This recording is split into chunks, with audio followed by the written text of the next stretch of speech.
Sabton, amoy nakaka-joyful.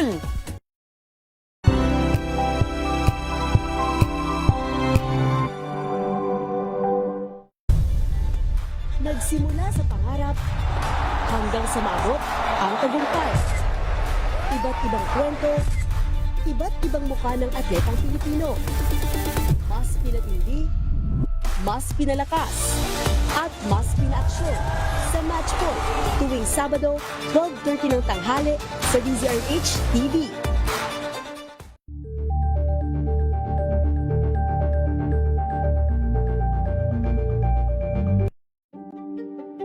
Buklatin ang mga pahina. Pakinggan ang boses ng lipunan. Tunghayan ang mga issue mula sa ibang katayuan. Nakakalungkot kasi deserve ba namin ng ganito? Na hindi nila alam kung ano talaga yung kanilang mga karapatan. Yung gobyerno, tinulungan nila yung kanilang magsasaka. Pinapatahimik tayong lahat using various laws. Through education, kayang-kaya nating baguhin yung ganitong klaseng pag-iisip. Isang kwento, iba't ibang anggulo. Dito, sa Point of View.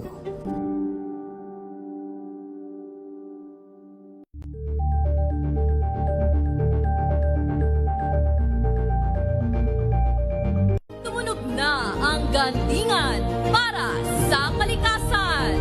Ang itinanghal bilang Best AM Radio Program Host ay si Cesar Chavez para sa special on Saturday ng DZRH.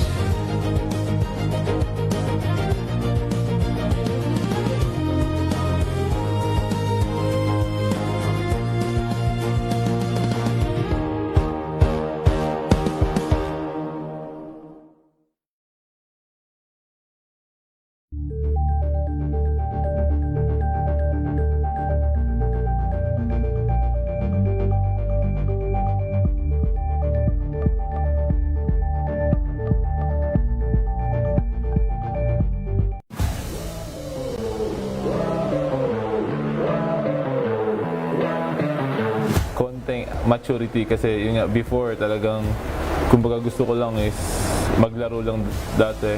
Kumbaga kahit anong mangyari, at least basta naglalaro ako ganun. Pero ngayon syempre, isipin mo na yung long time, like kailangan namin manalo muna para like maganda yung itakbo ng team namin. Meron pa bang mas mahalaga sa buhay mo aside from basketball? Ano pa yung mga bagay na pinaprioritize mo? Syempre, family ko. Kasi sila naman yung number one kung bakit ako naglalaro ng basketball. Mas maganda kung one franchise lang ako lalaro. Yun yung pangarap ko. Hi, ako si Justin Arana, isang professional basketball player para sa Converge Fiberxers. Abangan ang ating exclusive interview dito lang sa DZRH TV Matchpoint. Mabuhay ang atletang Pilipino.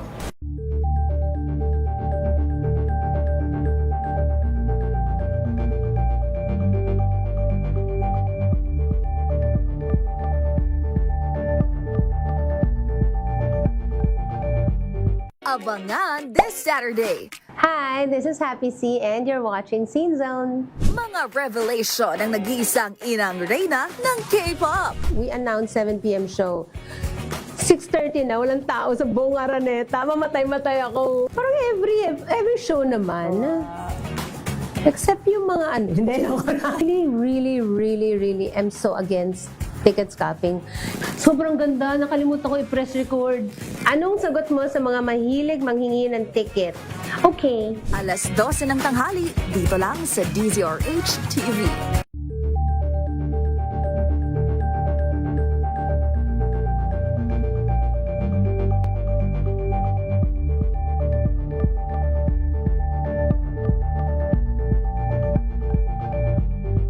Maagang balitaan, maagang usapan sa mga issue at balita. Kasama si Kuya Angelo Palmones sa Magandang Umaga Pilipinas. Mula Lunes hanggang Biyernes.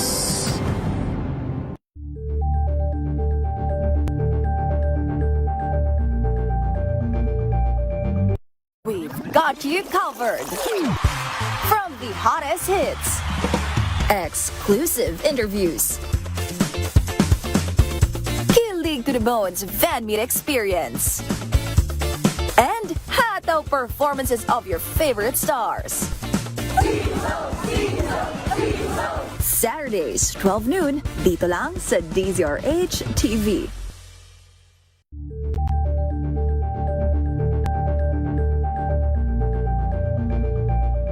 Curious ka ba sa maraming bagay? Kami na ang bahala dyan. Aalamin, tutuklasin at bibigyang linaw namin ang mga katanungang bumabagabag sa inyong isipan. Sa programa kung saan ang bawat sagot ay galing lamang sa mga eksperto. Ang Expert's Opinion tuwing linggo alas 3 ng hapon dito lang sa DZRH TV.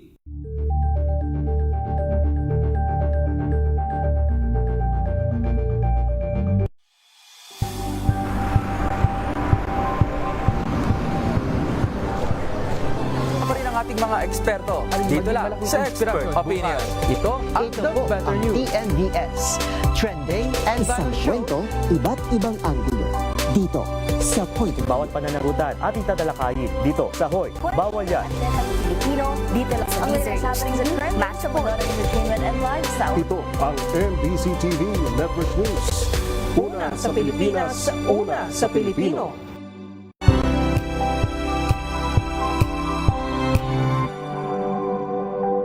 Wow, ang saya.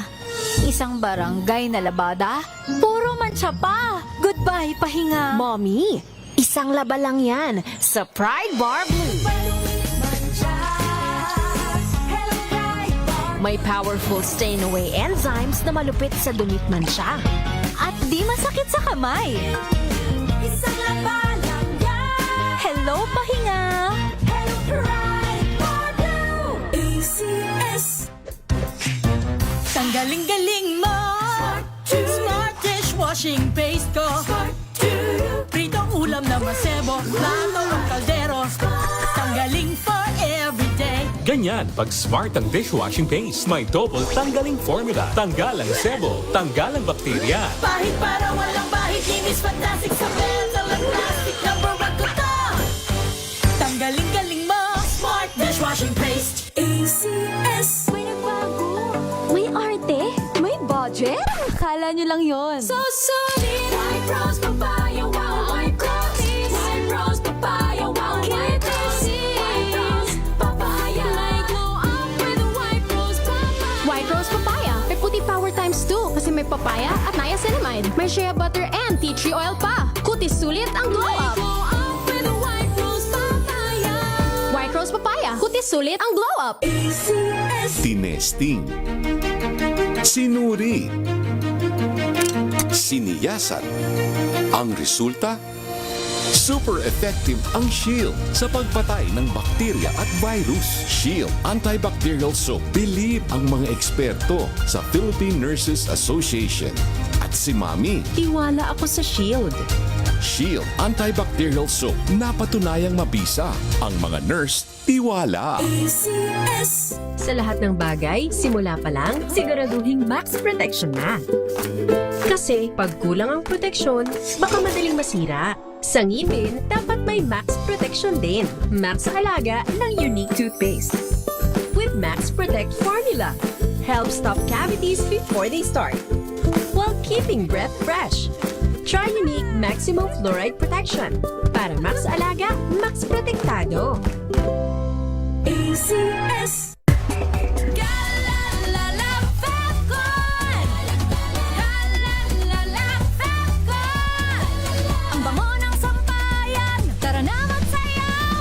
Fabcon, amoy nakaka-joyful. Sa puso ng kalikasan, natatangi ang prutas ng mangosteen. Ito ay nagtataglay ng antioxidant compounds na alpha, beta at gamma mangosteen. Ang MX3 capsule ay isang food supplement na gawa sa natural na mangosteen. Ito ay tested and proven to help avoid knee joint pain discomfort para iwas-iwas sa sakit with long-term supplementation 2 capsules daily. MX3 capsule, tunay, natural at orihinal. Mahalagang paalala, ang MX3 capsule ay hindi gamot at hindi dapat gamiting panggamot sa anumang uri ng sakit.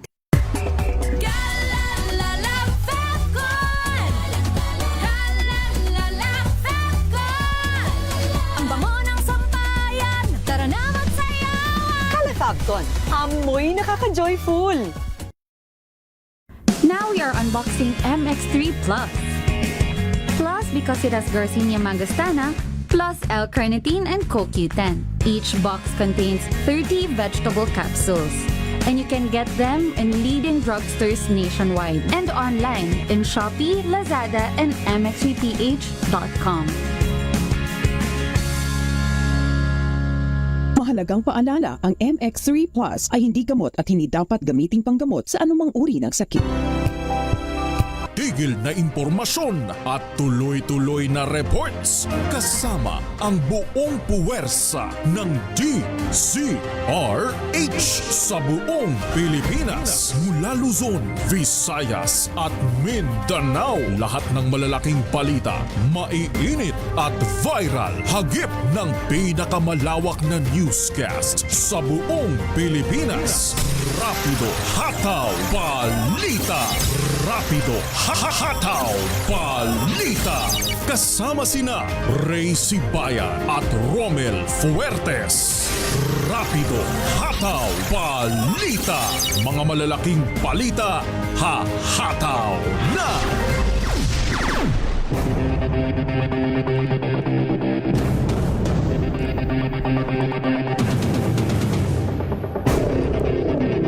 Araw po tayo ng Huwebes, ika-21 sa buwan ng Mayo. Magandang hapon Luzon, Visayas at Mindanao, gayon din sa mga kababayan natin sa iba't ibang sulok ng mundo. Welcome sa inyong palatuntunan ng Rapido Hataw Balita sa ngalan nila kay Ray Sibayan. Ito ang inyong lingkod si Romel Fuertes. At narito na ang ulo ng mga balita. Administrasyon may nilulutong no-el or no election, 3-term extension ayon kay Senador Amy Marcos. Autoridad susunod sa lead ng DOJ sa pag-aresto kay Senador Bato de la Rosa ayon sa DILG. Immigration naka-alerto na laban kay Senador Bato. NBI tahimik pa sa go signal ng DOJ.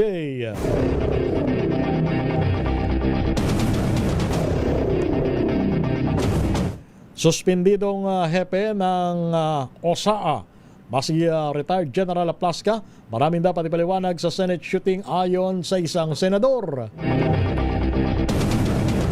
PNP pumalag sa akusasyong splice or dinoktor ang CCTV footage sa nangyaring shooting incident sa Senado. 2 pulis na sangkot umano sa panunuhol sa kaso ng missing sa Bongeros, sinibak ng PNP. Bangkay na lalaki natagpuan sa loob ng tubuan sa Matalam, Cotabato Province. At 2 patay, 1 ang sugatan sa nangyaring pamamaril sa Tagum City, Davao del Norte.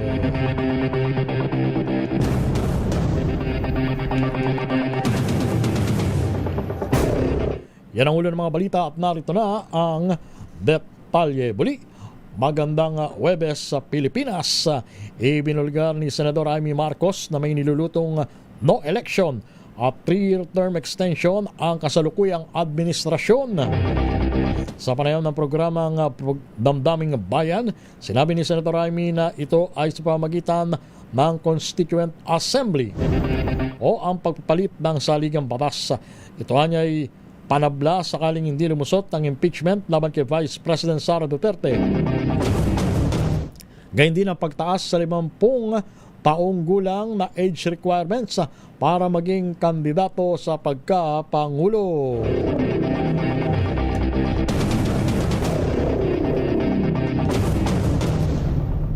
Inatasan na ang PNP at NBI na ipatupad ang pag-aresto kay Senador Bato de la Rosa batay sa kautusan ng International Criminal Court. Ito ang inanunsyo ni Justice Secretary Frederick Vida matapos tanggihan ng Korte Suprema ang hiling na temporary restraining order ng kampo ng mambabatas laban sa ICC warrant of arrest. Ayon sa kalihim, dahil nagpasya na ang High Court, wala nang rason upang hindi patupad ang kautusan na hulihin si Bato de la Rosa. Kasabay nito, nagbabala si Vida sa mga nagkakanlong sa senador na maging sila ay mananagot sa batas dahil sa kasong obstruction of justice at harboring of fugitive.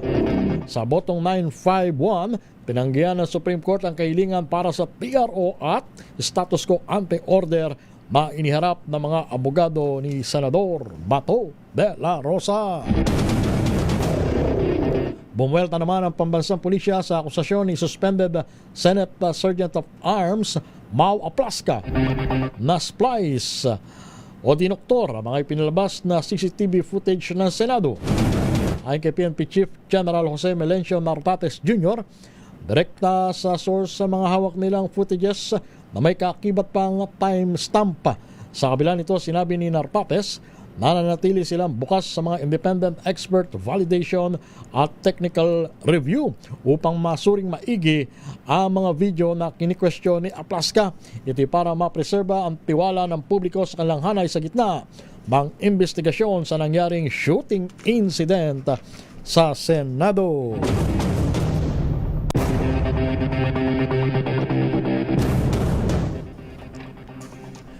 Naka-heighten alert pa rin ang National Capital Regional Police Office sa labas ng Senado kasunod ng putukan at kabi-kabilang kilos protesta.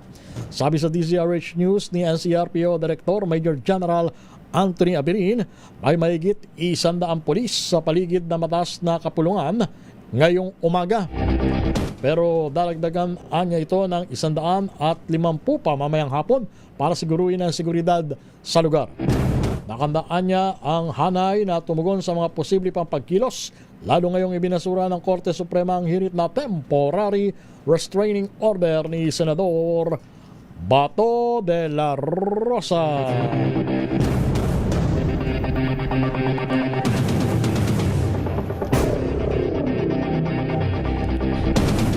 Target ng Department of Energy ang mandatory participation na mahigit 8,000 gas station sa 10 piso kada litro na fuel subsidy program bago or mismong sa May 28. Ayon kay Energy Secretary Sharon Garin, hindi kasama dito ang mga estasyong walang lisensya at ilegal ang operasyon, gayon din ang mga may technical issue gaya ng kawalan ng internet connection. Ito'y dahil web-based ang ipinatutupad ng sistema sa nabanggit na programa ng pamahalaan. Idiniindi ni Garin na layo ng inisyatiba na mas maraming tsuper ang makinabang sa subsidy sa gitna ng oil crisis sa pandaigdigang pamilihan. Samantala naman, sibak sa pwesto ang 2 pulis na naka-assign sa Campo Crame makaraang pangalanan sa Napolcom bilang mga sangkot sa panunuhol sa kaso ng missing sa Bungeros. Kabilang po dito ang isang opisyal ng center na may ranggong police major at ang mismong spokesperson ng PNP HPG na may ranggong police lieutenant. Ayon po kay PNP spokesperson Police Brigadier General Randolph Tuaño, mayroon naman ng warden na nangangasiwan ng secret meeting sa pagitan po ng complainants at mga nakapiit na police officers. Bukod sa warden, sangkot naman ang spokesperson ng HPG sa bribery at obstruction of justice. 11 minutos makalipas ang alas 2 ng hapon. Abot naman sa halos 400 units ng pabahay ang ipinamahagi ng National Housing Authority para sa mga residente ng Marawi City. Sa ilalim ng patnubay ni NHA General Manager Jobentay, inaward ang 372 housing units sa Payamandeg, Ranao Residences sa Dansalan Permanent Shelter na matatagpuan sa Barangay Kilala at Barangay Mipantao, Gadongan. Itinaon ang seremonya sa paggunita sa Marawi Week of Peace at ang proyekto ay mula sa inisyatibo ng NHA at iba pang ahensya na miyembro ng Task Force Bangon Marawi Subcommittee on Housing. Ayon kay GMTI, binuo ang task force upang ipatupad ang rehabilitation ng mga lugar na napinsala na mangyari ang Marawi Siege noong May 2017. Kabilang sa peace building at recovery effort ay ang konstruksyon ng maayos, matibay at disenteng pabahay para sa mga pamilya na nawala ng tahanan dahil sa nabanggit na crisis noong 2017. Samantala, sa rapido ho ng mga report, mga otoridad susunod daw po sa lead ng DOJ sa pag-aresto kay Senador Bato de la Rosa. Report mula kay RH52, Edniel Parosa. Edniel. Ray at Romel, handa ang buong pwersa ng pambansang pulisya para arestuin si Senador Ronald de la Rosa. Yan ang tiniyak ni Interior Secretary John Vic Remulla matapos ang kumpirmasyon mula sa Department of Justice na maaari nang ipatupad ng law enforcement agencies, mapa-PNP man o NBI, ang arrest warrant wala sa International Criminal Court. Ayon kay Remulla, hindi lamang ang unang inanunsyong 10,000 man task force, kundi ang lahat ng 225,000 strong personnel ng PNP ay naka-alerto sa ngayon. Gayunman, sinabi ng kalihim na susundan nila ang lead ng DOJ pagdating sa nasabing usapin. Naura ng siniguro ni PNP spokesperson Police Brigadier General Rondo Tonyo na mayroon silang sapat na bilang para huliin si Bato at nakagayang mga personalidad. Pangungunahan nito ng Criminal Investigation and Detection Group o CIDG. Inatasan na rin ni PNP Chief Police General Jose Melencio Nartatis Jr. ang Maritime Group maging ang Aviation Security Group na bantayan ang mga exit points ng bansa. Kasama na ang Southern Backdoor. Kahapon, sinabi ni CIDG Director Police Major General Robert Alexander Morico II na mayroon silang ideya sa direksyon o kung saan patungo ang puting SUV na sinakyan ni Bato palabas ng Senado noong Mayo 14. Pero tumanggi muna siyang magbigay ng karagdagang impormasyon na lalabas daw sa kanyang paycheck. Ako si Edniel Parrosa, nag-uulat para sa DZRH.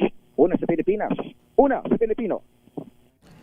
Bureau of Immigration naka-alerto laban kay Senador Bato de la Rosa. NBI tahimik pa sa go signal ng DOJ. Ibalita mo yan na RH number 15, Giselle Ricafort. Giselle. Naka-alerto na yung Bureau of Immigration laban kay Senator Bato de la Rosa. Sabi sa DZRH ni Immigration Spokesperson Dana Sandoval, wala sa record nilang lumabas ng bansa ang senador. Pero kung maiispatan daw sa anumang paliparan o pantalan, agad na kikilos ang NBI at makikipag-ugnayan sa kinauukulang ahensya ng pamahalaan. Paliwanag ni Sandoval, subject pa rin si De La Rosa ng Immigration Lookout Bulletin Order na inisyu ng DOJ noong May 14. Samantala, tahimik pa ang National Bureau of Investigation sa go signal ng DOJ na maaari nang ipatupad yung arrest warrant ng International Criminal Court laban sa senador. Parehas na hinihinga natin ng pahayag sina NBI Director Atty. Melvin Matibag at NBI spokesperson Palmer Malyari, pero wala pa silang tubon sa mga oras na ito. Kasalukuyang nasa Legazpi City si Matibag para sa inaugurasyon ng NBI Academy at inspeksyon ng bagong gusali ng Bureau sa Bicol Region.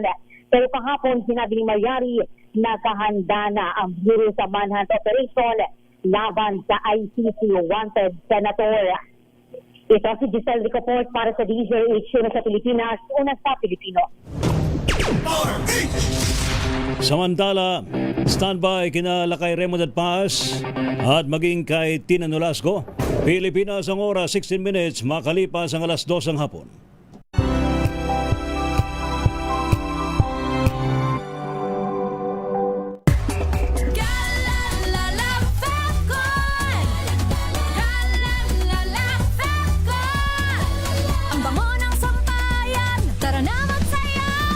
Fabcon, amoy nakaka-joyful.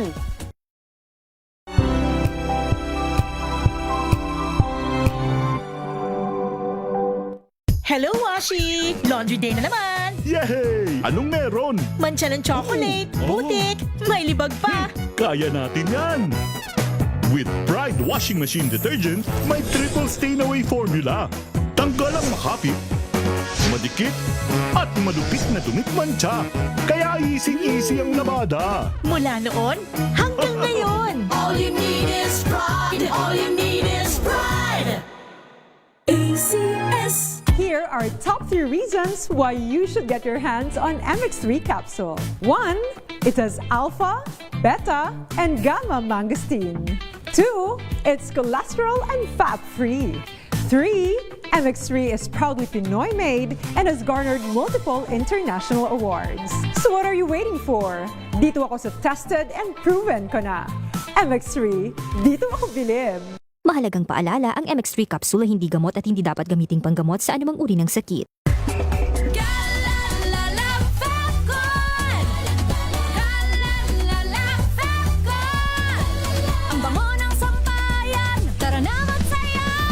Calafabcon, amoy nakaka-joyful.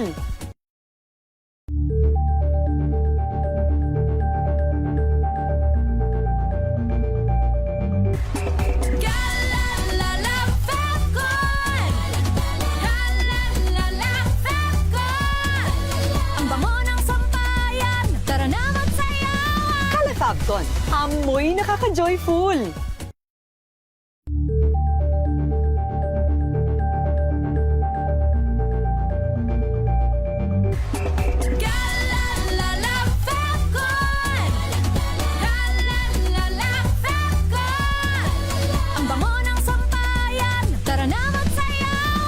Calafabcon, amoy nakaka-joyful.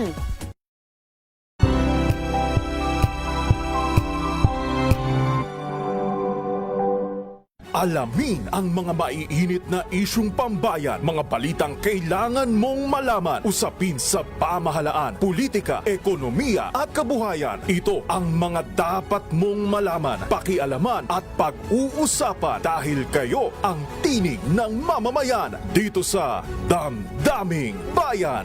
Live sa DZRH Radio, DZRH TV at DZRH Digital. Kasama sina Lakay, Deo Macalma at Elaine Apit. Araw-araw, Lunes hanggang Biyernes. Damdaming Bayan.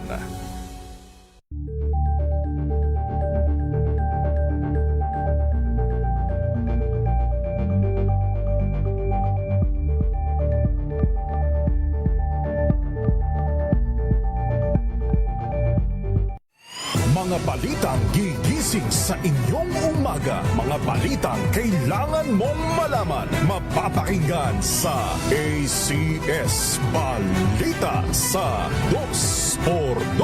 Kasama sina Anthony Taberna at Jerry Baha. Lunes hanggang Biyernes.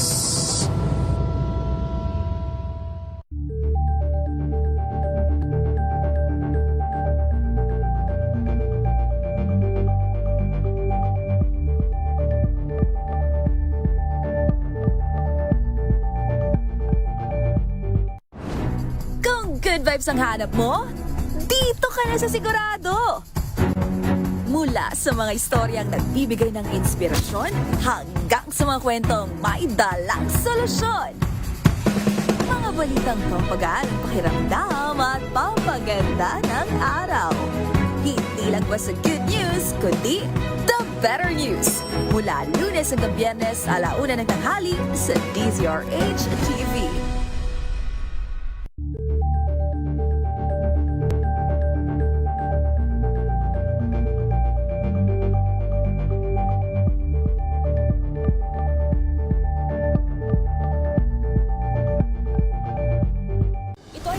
Naitalang 17 individual na ang kanilang naaresto. Ng Metro Manila Development Authority o MMDA ang No Contact Apprehension Policy o NCAP sa Metro Manila. Sa ang ilang mga dokumento ay peke, hindi rin legal ang employment na ipinangako sa kanila. Sa mata ng batas, mananagot ang sangkot at may sala. Dahil sa bawat paglabag, may karampatang parusa. Alamin ang mga pananagutan sa likod ng mga bawal. Dito sa Hoy! Bawal Yan, tuwing Sabado, 11:30 ng umaga. Dito lang sa DZRH TV.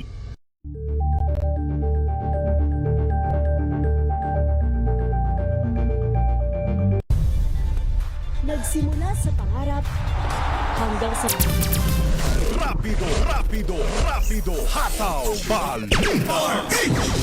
Sa ating pa rin mga balita sa Rapido Hataw Balita, Webes.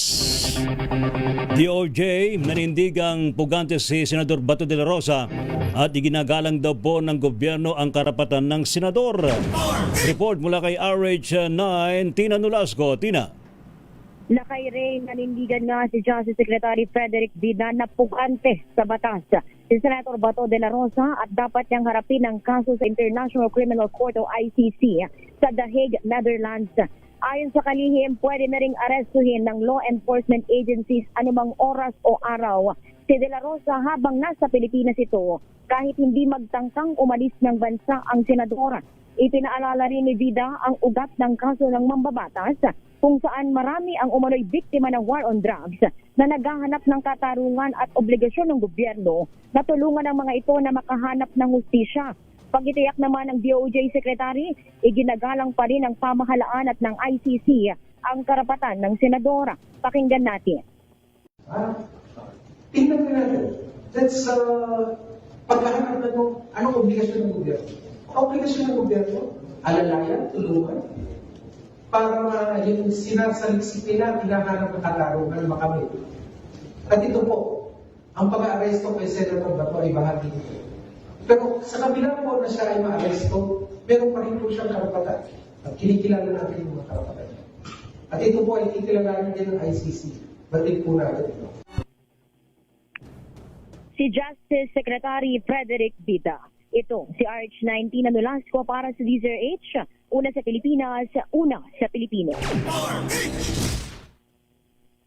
Maraming salamat, Tina Nolasco. Samantala, suspended Chief General Mau Aplasca. Maraming dapat ipaliwanag sa nangyaring shooting incident sa Senado ayon kay Senador Erwin Tulfo.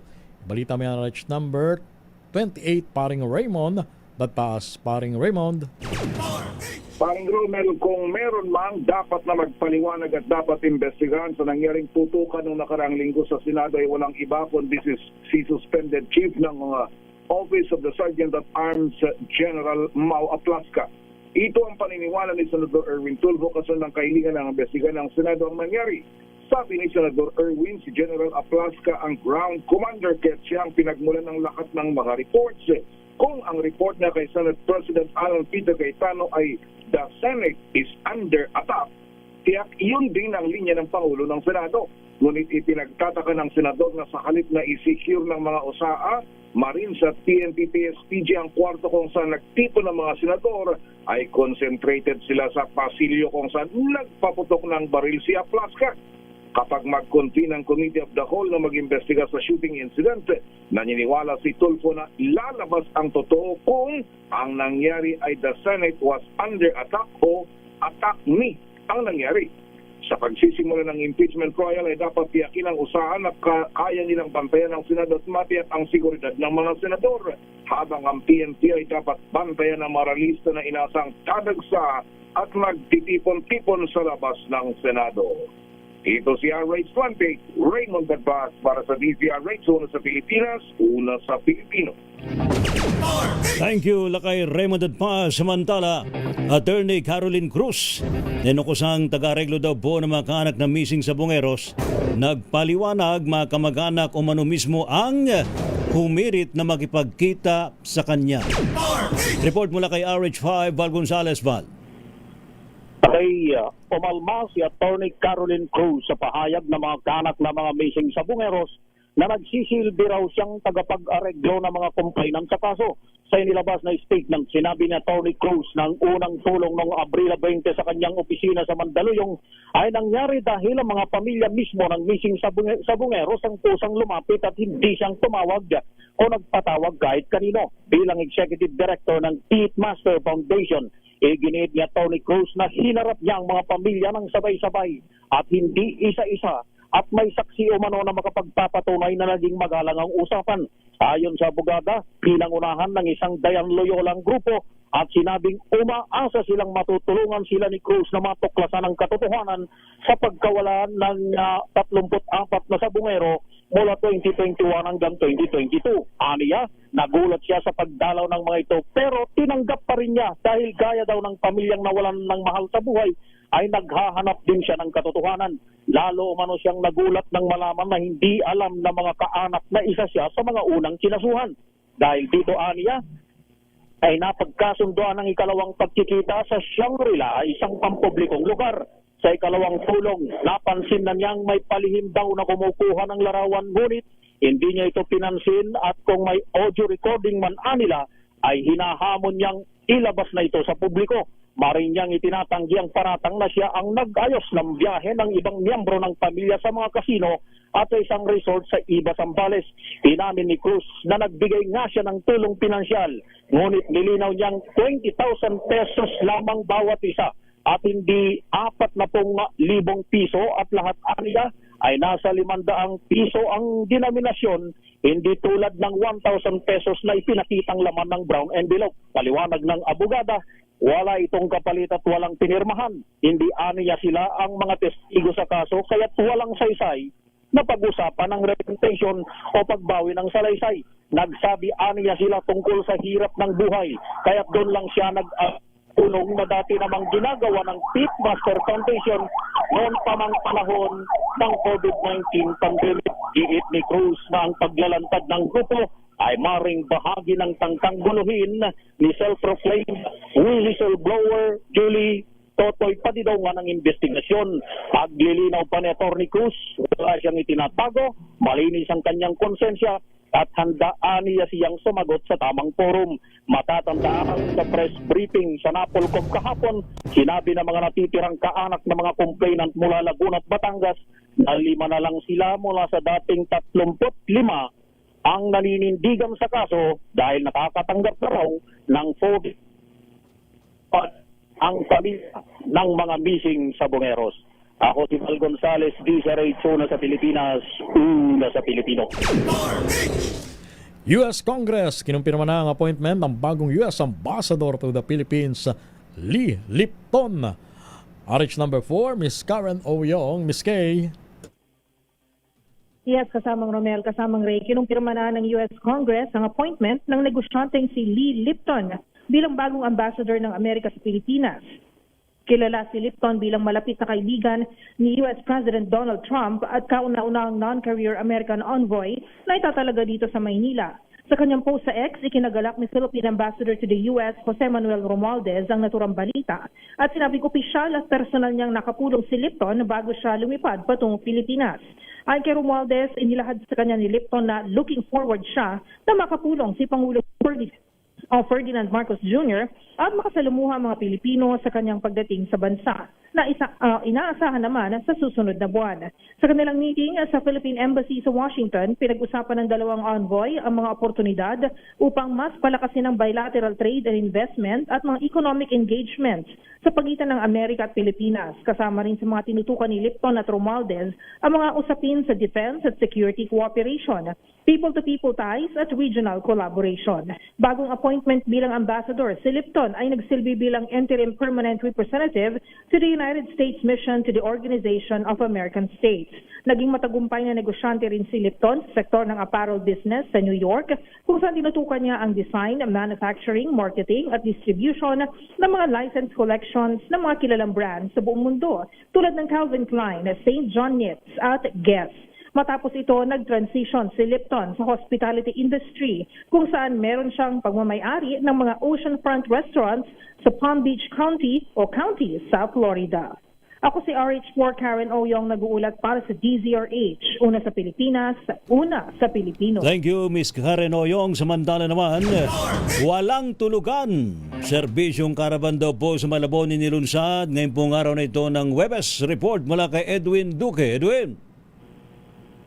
Tama, Ray, kasalukuyan na pinangunahan na yun, Mayor Jenny Sandoval, ang walang tulugan serbisyo karavan sa ika-427 na taon na pagkatatag ng lungsod ng Malabon. Ay dito bilang bahagi na pagdiriwang ng ika-227 founding anniversary, may pinaigting ang paghatid din ng serbisyo tunay na malapit sa ilapit ng bayan sa pamagitan pa rin ng walang tulugan serbisyo. Nagkaisa ang iba't ibang tanggapan ngayon na pamalaan upang may bigay ang libreng konsultasyon at assistance, medical services, government services, social service at Malabon mobile services para maisigurong bawat Malabenyo mano ay maabot ang tulong at serbisyo. Ayon sa alkalde, ang pagdiriwang na ito ay hindi lamang tungkol sa kanilang mayamang kasaysayan kundi higit sa lahat sa patuloy nilang malasakit, pagkakaisa para sa mas maunlad at maasahang Malubenyo. Aristotle Edwin Duque, nagulat sa DZRH, una sa Pilipinas, una sa Pilipino. Thank you, Edwin Duque. Rapido, hataw, balita. Standby mga balita mula po sa mga probinsya. Pilipinas ang oras alas 2:33 ng hapon.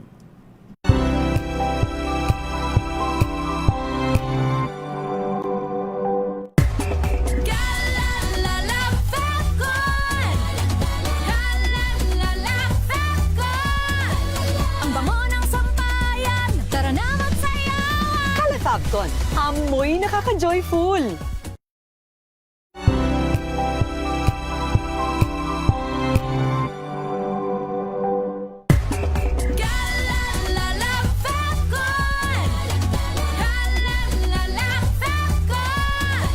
Ang bango ng sampayan, tara na magsayawan. Fabcon, amoy nakaka-joyful.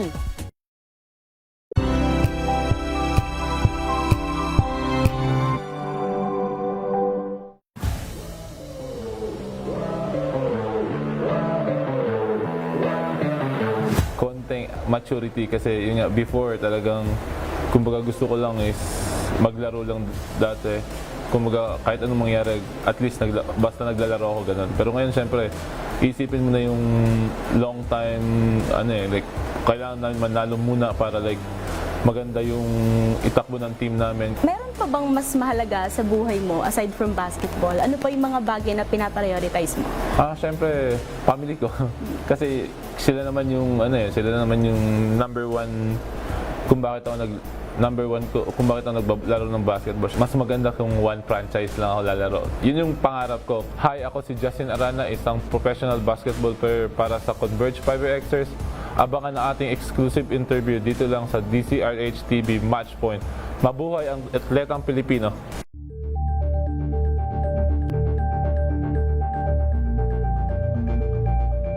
Abangan this Saturday. Hi, this is Happy C and you're watching Scene Zone. Mga revelation ng nag-iisang inang reyna ng K-pop. We announced 7 p.m. show. 6:30 na, walang tao sa buong Araneta. Mamatay-matay ako. Parang every show naman. Except yung mga hindi ako really am so against ticket scalping. Sobrang ganda, nakalimutan ko i-press record. Anong sagot mo sa mga mahilig manghingi ng ticket? Okay. Alas 12 ng tanghali, dito lang sa DZRH TV.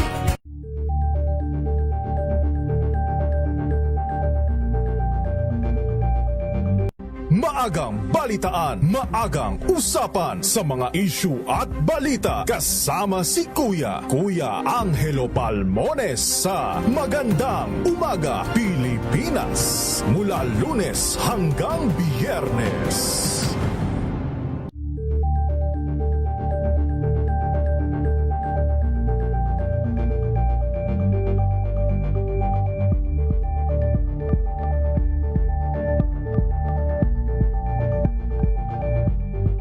We've got you covered. From the hottest hits, exclusive interviews, kilig to the bones fan meet experience, and hataw performances of your favorite stars. Saturdays, 12 noon, dito lang sa DZRH TV.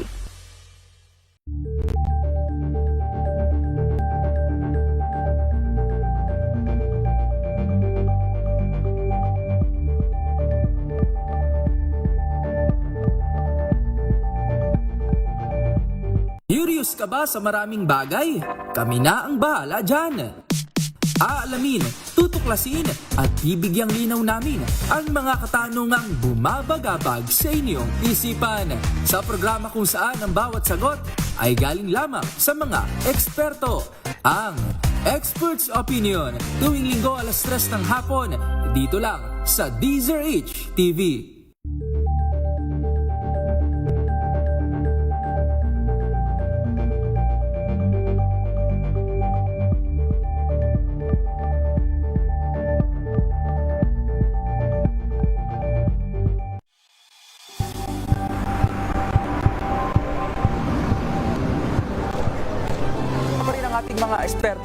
Mula sa Expert Opinion, ito ang The Better News. TNVS, Trending and Fashion. Kwento, iba't ibang anggulo. Dito sa Point. Bawat pananagutan ang tatalakayin dito sa Hoy. Bawal yan. Pilipino, dito lang sa latest happenings and trends, matchable entertainment and lifestyle. Ito ang NBC TV Network News. Una sa Pilipinas, una sa Pilipino.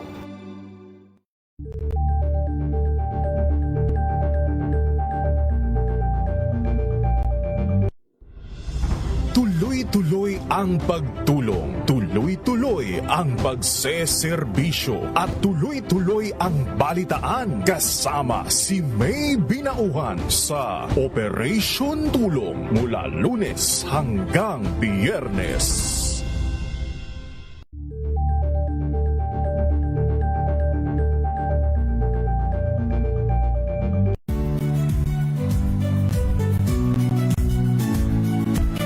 Magandang araw mga kaibigan.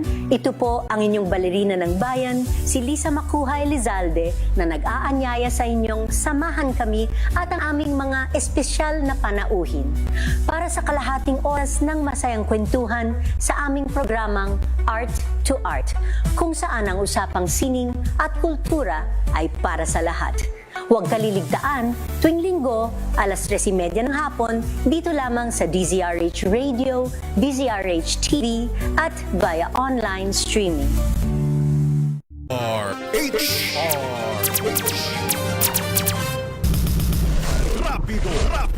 Rapido, hataw, balita.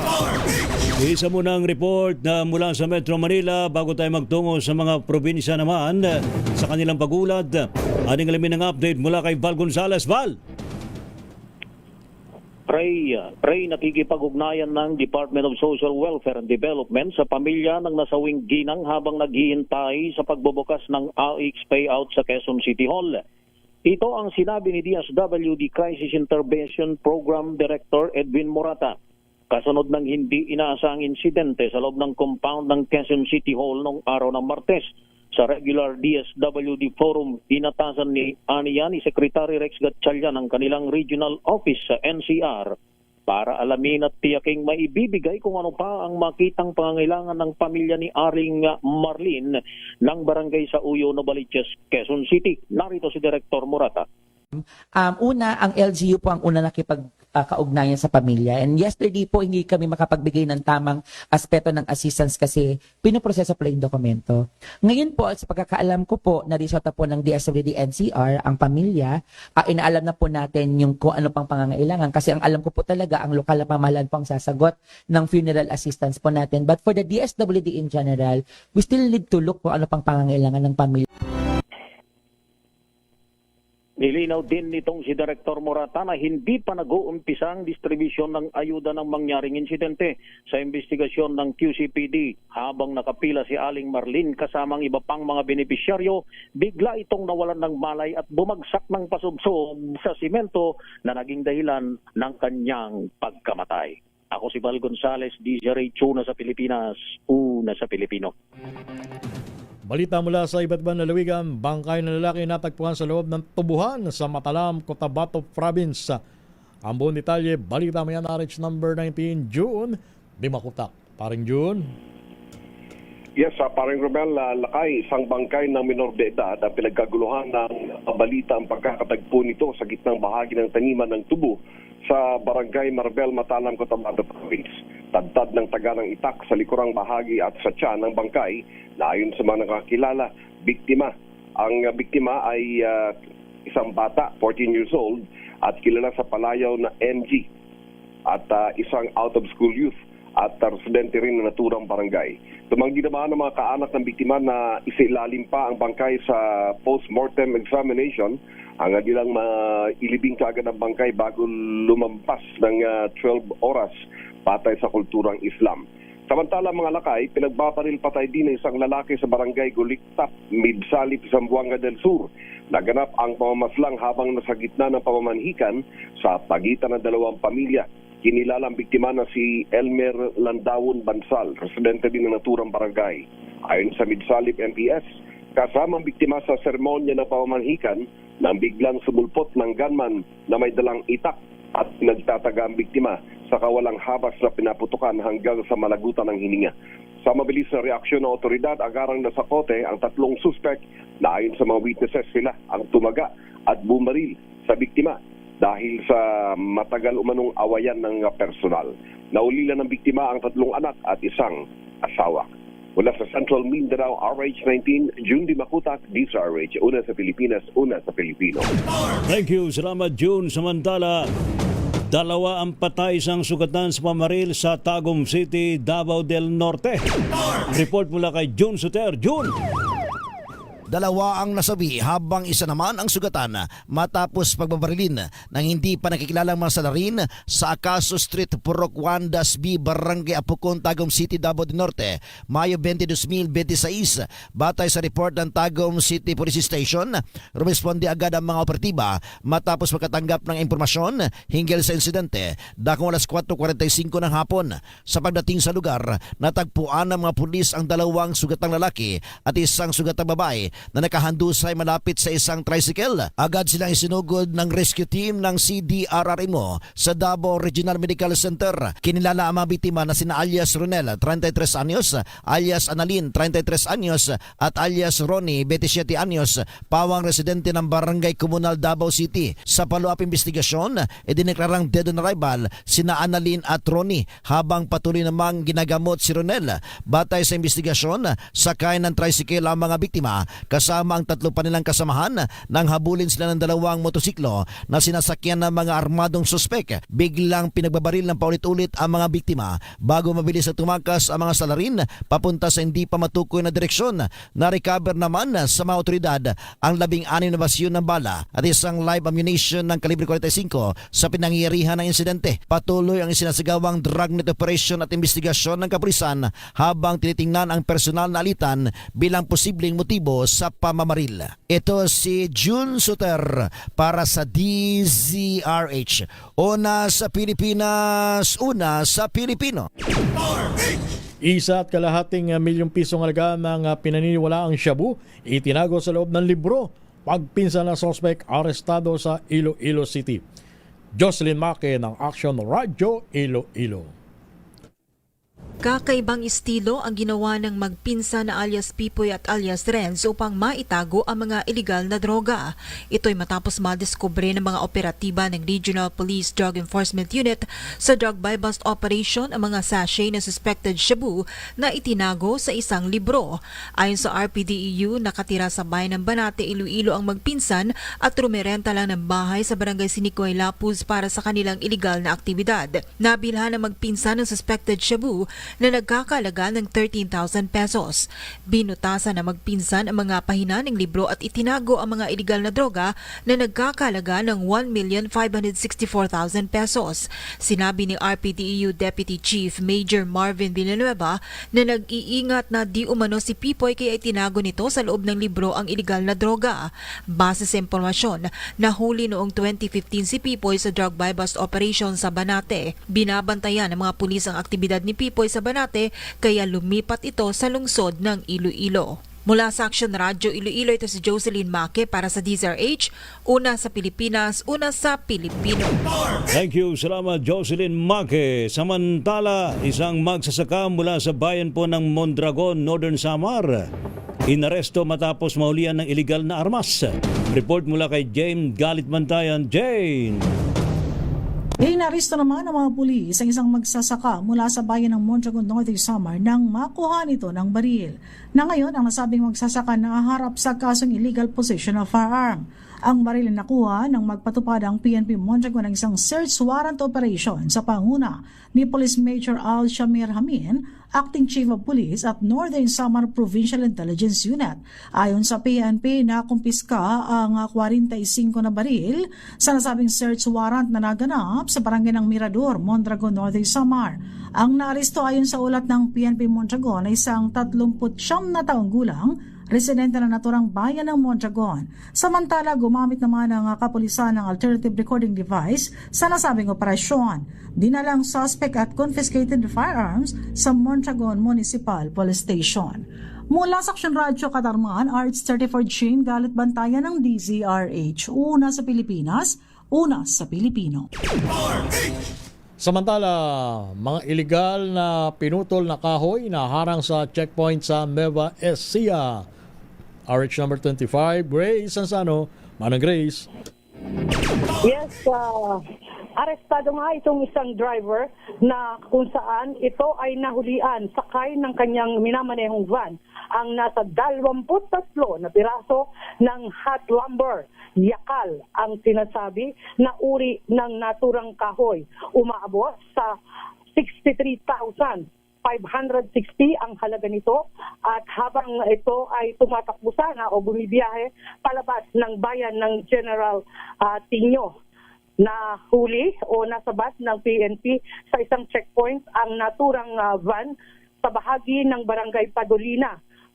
Patuloy naman ang maigting na pagbabantay ng mga tauhan ng PNP sa ganitong iligal na gawain. Matatandaan sa mga nakalipas na panahon, ang mga iligal na kahoy ay marami na ring insidente na nahuli mula sa naturang bayan. Yan ang ating update. Ito, si RH25, Grace Vera Sansano. Una sa Pilipinas, una sa Pilipinas. Thank you, Grace. Samantala, top 1 most wanted person sa Los Baños City, Laguna, arestado sa mga tarim Pangasinan. Report mula kay Freddy Fado. Freddy. Natimbog ng mga tarim PNP ang top 1 most wanted person municipal level na isang lalaking 43 anyos may asawa walang trabaho na residente ng Barangay Cabernisan sa nasabing bayan. Batay sa ulat ni mga tarim Chief of Police Major Arturo Melchor Jr. 1:30 ng madaling araw nang madakma ng kanyang mga tauhan sa Barangay Marabilia, ang akusado sa bisa ng warrant of arrest na pinalabas ng Regional Trial Court 4th Judicial Region Branch 107 Los Baños City, Laguna sa kasong 2 counts of qualified rape of a minor with no bail ban recommended at 2 counts of sexual assault na may fixed bail ban na 240,000 pesos. Sa ngayon nasa kustodiya ng mga tarim police station ang suspect para sa kaukulang disposisyon. Mula sa Action Radio Pangasinan, ito si Freddy Fajardo, Arisarte Taguulat para sa DCRH Una sa Pilipinas, una sa Pilipino. Provincial Director ng Bataan PNP, iniligtas ang isang babaeng hinostage, pansariling asawa sa Orion, Bataan. Dani Kumilang. Dani. Tinagurian ngayong Wonder Woman ng Bataan si Bataan Provincial Director Kena Marti Salvadora matapos niyang matagumpay na mailigtas ang isang babae na hinostage ng sariling asawa sa Barangay Bilulo, Orion, Bataan. Kinilala si Colonel Salvadora bilang isang matapang at makataong opisyal na kapulisan dahil na rin sa kanyang maagap at matapang na pagresponde sa insidente na nagbanta sa buhay panganib ng isang biktima. Batay sa ulat, nagsimula ang hostage-taking drama noong umaga kamakalawa nang tutukan ng patalim ng suspect ang kanyang sariling asawa. Napag-alaman na 8 buwan ng hiwalay ang mag-asawa at nais umano ng suspect na makipagbalikan dito. Gayunman, tumanggi na ang biktima dahil umano sa matinding nararanasang selos ng lalaki. Nakalaunan ay nauwi ito sa pang-hostage gamit ang patalim. Bandang 11:11 ng tanghali ng personal na dumating si Colonel Salvador sa lugar. Sa kabila ng panganib at hawak na patalim ng suspect, mahinahon niya itong nilapitan at kinausap hanggang tuluyang sumuko ang lalaki at ibinaba ang kanyang sandata nang walang nasaktan. Dahil dito umani ng papuri at paghanga si Colonel Salvador mula sa mga residente ng Bataan, mga lokal na opisyal ng pamahalaan at maging sa kanyang mga kapwa-pulis dahil sa ipinakita nitong katapangan, profesionalismo at malasakit sa buhay ng panganib na mamamayan. Kasalukuyang nasa kustodiya na ng pulisya ang suspect at naharap ito sa kaukulang mga kaso. Dani Kumilang, RH37, DCRH, una sa Pilipinas, una sa Pilipino. Thank you, Dani Kumilang. Samantala, 61 wanted person arestado daw po sa isang araw na police operation sa Eastern Visayas. Report mula kay Jimmy Angay-Angay. Jimmy! Mahigit 61 wanted person ang aresto sa isinagawang isang araw na simultaneous anti-criminality operations ng Police Regional Office 8 sa buong Eastern Visayas. Ayon kay PRO8 Regional Director Brigadier General Jisung Capoy, layunin ng operasyon mapanagot ang mga akusadong matagal nang iniwasan ng batas at mabigyan ng hustisya ang mga biktima at kanilang pamilya. Kabilang sa mga naresto ang isang regional most wanted person sa Biliran na harap sa kasong rape at paglabag ng batas laban sa pag-aabuso sa mga bata. Sa Ormoc City naman, nadakip ang isang city most wanted person may kasong qualified rape, acts of lasciviousness. Pinakamaraming naresto sa Leyte Province, lumabot sa 20. Para sa ilang residente, malaking ginhawa umanong operasyon lalo na sa mga pamilyang matagal na naghihintay ng hustisya at katahimikan sa kanilang komunidad. Samantala, tiniyak ng PRO8 pagpapatuloy ang kanilang pinagting na kampanya kontra kriminalidad upang mapanatili ang kapayapaan sa Eastern Visayas. Mula dito sa DYVL Action Radio Tacloban, ito si Arstor dito Jimmy Angay-Angay para sa DZRH, una sa Pilipinas, una sa Pilipino. Metro Manila ngayon. At sa Metro Manila ngayon, papasokin natin si Kyle Bulias. Kyle. Lakay Romel, Lakay Ray, nasabat ng mga tauhan ng NCRPO ang aabot sa higit 3 milyong pisong halaga ng mga ilegal na droga sa magdamag na operasyon sa Metro Manila. 52 katao ang naaresto kung saan na-recover sa kanila ang higit 80 gramo ng shabu at higit sa 1,500 piraso ng kush. Samantala, abot naman sa 64 na individual ang naaresto sa ikinasang anti-illegal gambling operations ng NCRPO, habang 8 katao naman ang nahulihan ng loose firearms. Sa iba pang balita, sinuspende muli ang operasyon ng Pasig River Ferry Service kanina alas 10:30 ng umaga. Ilang oras lamang ito mula nang maibalik sa normal ang operasyon ng ferry service kanina mag-aalas 7 ng umaga. Ayon sa MMDA, dahil pa rin ito sa nagkalat na basura sa Ilog Pasig na nakakasira sa mga ferry boat. Nito lamang Mayo 19, sinuspende rin ang kanilang operasyon dahil sa dami ng mga basura sa ilog kasunod ng pag-ulan noong nakaraang weekend. Samantala, sa pool naman ng water interruption ng ilang lungsod sa Metro Manila dahil sa maintenance activities na isasagawa ng Manila Water. Kabilang dito ang ilang bahagi ng Maynila, Marikina, Quezon City at Taguig. Uumpisahan ito mamayang alas 10 ng gabi at posibleng tumagal ng hanggang 6 na oras. Para naman sa ating ulat panahon, wala tayong nakataas na thunderstorm advisory dito sa Metro Manila. Sa forecast naman ng Pag-asa, posibleng pumala sa 42 degrees Celsius ang heat index ngayong araw. Ibig sabihin ito ay nasa extreme caution category, sa dangerous levels na kategorya na. Ibig sabihin, maaari na makaranas ng heat cramps at heat exhaustion kapag ikaw ay nagbabad sa ilalim ng matinding sikat ng araw. Yan ang latest sa Metro Manila ngayon. Ito si Kyle Bulias ng DZRH. Una sa Pilipinas, una sa Pilipino. Thank you, Kyle Bulias sa iyong Metro Manila ngayon! Rapido, hataw, balita. Salamat po sa matumutok po sa ating balitaan sa Rapido Hataw Balita ngayon pong habang ito ng Huwebes. Thank you, Kyle. Maraming salamat, Miss Elaine. Maraming salamat, Don. Sa ating mga classmates sa Bulacan State University at sa buong person ng DZRH News State. Ano po mga lingkod sa pagbabalita, sina Ray Sibayan at Romel Fuertes. Para sa DZRH, una sa Pilipinas. Una sa Pilipino. Pilipinas ang oras, 4 na minuto bago sumapit ng alas 3 ng hapon.